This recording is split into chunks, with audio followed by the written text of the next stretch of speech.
National Broadcast Podcast System directly from Hjalmar Johansen with Adrian Grana and Kim Mannerschapple School. Preparation for family gathering. All right, man, you had a big day yesterday. Yeah. You've been looking so much forward for it in a long time, yeah? Yeah, because do you remember that we had a podcast about where I was talking about that I was gonna have a family gathering? I remember as it was yesterday, man. Yeah, and The day is getting closer, so it's about to happen now. yeah, it's gonna happen on June 17th, right after the school year is finished. And I've heard some rumors that you're gonna have the gathering at a magic place up in Tørdal where I live. Yeah, that's a place called Øvre-Tveit. Yeah. Cool.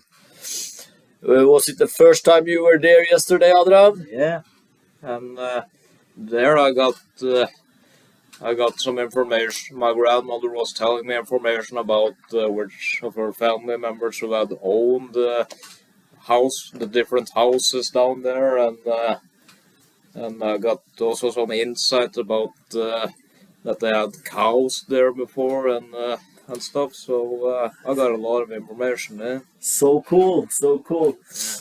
Yeah, this is a really nice place that Adrian and his family is gonna have the family gathering. Yeah. And like he says, the name is Øvre-Tveit, and you got such a magnificent view from that place. Yeah, we got the view from Langmyra. Yeah. Yeah, and you also see Bjorvann, and you see entire Bø in Tørdal. Yeah. It's really beautiful, and you can see straight over to Rønnomnibben. Yeah. It's a magic spot, and I think the scenery to have a family gathering up there is just amazing, yeah? Yeah. And did your grandmother, did she live up there, or? Yeah, I think so. Yeah.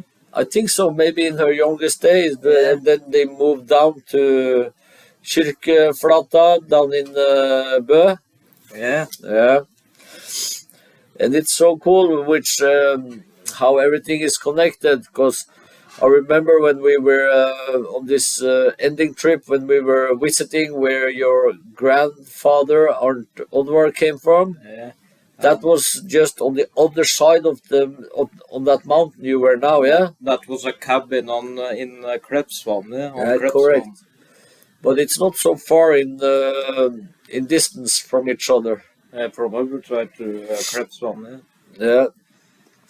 And another really special thing, I don't know if your grandmother informed you about that, but if you continue on the road further up from Øvre-Tveit, Yeah. you come to a place where it's a mine, where you find the green Amazonite. Oh, yeah. That special rock which is green in color. Yeah. And so I've been up there several times, and that is pretty magic, yeah? Yeah. Really cool. That my grandmother was not telling me about that, actually. No, but you can refer it to her, and I'm quite sure that she got a lot of information about that stone, yeah? Yeah. So that is also another special thing up there. And just the closest neighbor to Øvre-Tveit, that's a really beautiful farm named Skjønbrekk. Yeah. And as a matter of fact, that was the first bank in Tørdal. Yeah, I remember you told me about that. Yeah, all the way up there in the top of the valley. Yeah. Because that place with Øvre-Tveit there, Yeah. that was our connection point between when you come from where I live up in the valley, then they walked over from Brosdal, and they had this connection when they were going down to church. So that was the easiest way to walk before the proper roads were made and stuff, yeah? Yeah. No, you have become a really family man, Adrian. Yeah. That's an interest that has been growing stronger and stronger in you. Yeah. You have so much pleasure in reading in this. Because in Drangdal we have a book series of 5 different books, and those books is basically a list over all the people coming from Drangdal.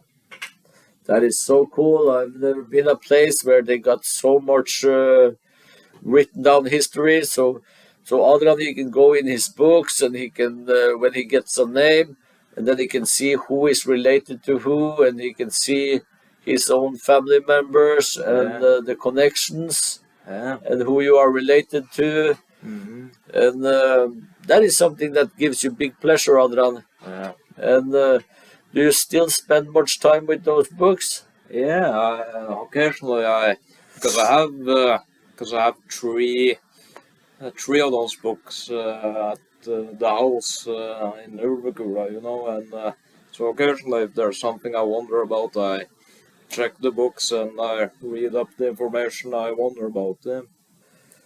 That is really nice, yeah. Yeah.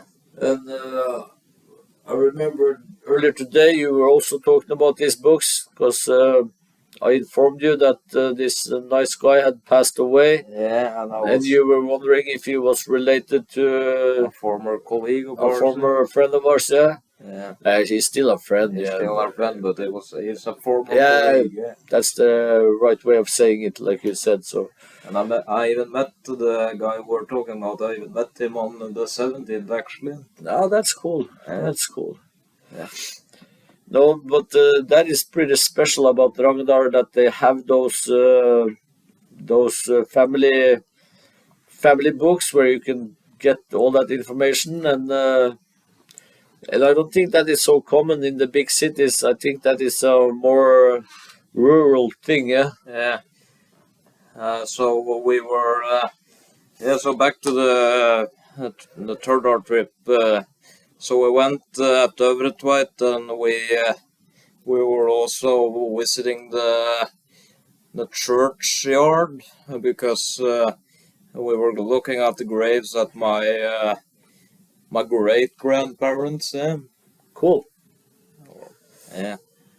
And you were at the churchyard, but I also heard some rumors that you were going on a coffee visit to some friends of yours. Yeah. Remember the guy we were talking about in the episode Building a Relation? Yeah, of course I remember him. Yeah. I was invited by his father actually to visit him on coffee trip yesterday. Yeah. That is so cool. Yeah.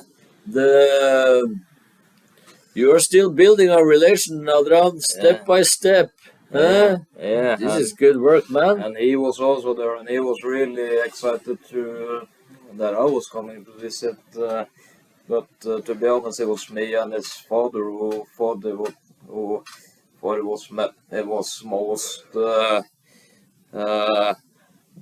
was most pleasurable. Yeah. Yeah, you really found a good tone there, and you were talking about so much different cool things, yeah? Yeah, and we had to stop at this white house in Tveit where they live because he has the key to the lock to the gate that is closed. closed to take the road up to Øvre-Tveit where you did, yeah? Yeah, so he has the key to that, so we had to stop to the White House in Tveit to get it there. Cool.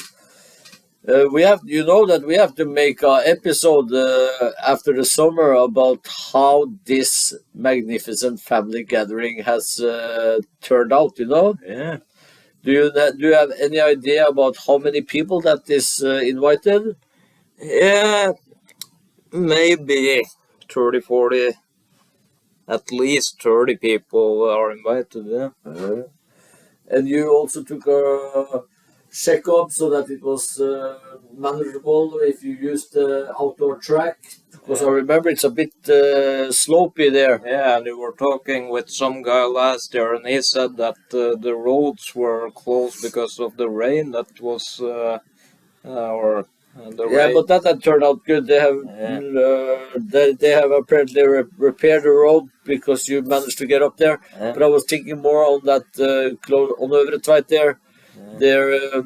There are some slopes with grass slopes, so I was thinking it maybe could be difficult with the tracks. Yeah, that was a bit difficult, and my grandmother got a bit scared there, but I calmed her down and I said that I had full control. So Yeah, you are driving with the inside of your head. You are taking it easy, yeah. Yeah. Very good, man.